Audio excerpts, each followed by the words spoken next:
Hey Slack user, welcome to this video. Today we are going to show you how to delete a conversation in Slack. Whether it's one-on-one DM or group chat, we will guide you step by step. Let's dive in. First, let's open Slack and navigate to the conversation you want to delete. Open your Slack app or Slack web version. Go to the direct message or channel where the conversation is located. Once you are in right place, find the message you want to delete. Hover the message with your mouse pointer. You should see some option appear next to the message. Now, let's delete the message. Click on the three dot next to the message. From the drop-down menu, click on the delete message. A confirmation will pop up asking if you are sure.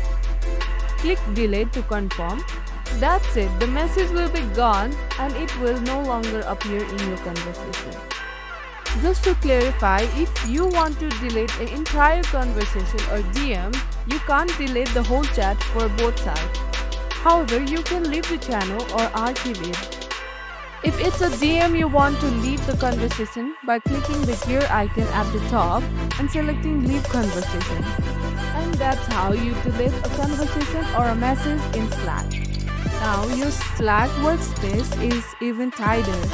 If it helped you, hit the like button, subscribe for more Slack tips and tricks, and thank you for watching.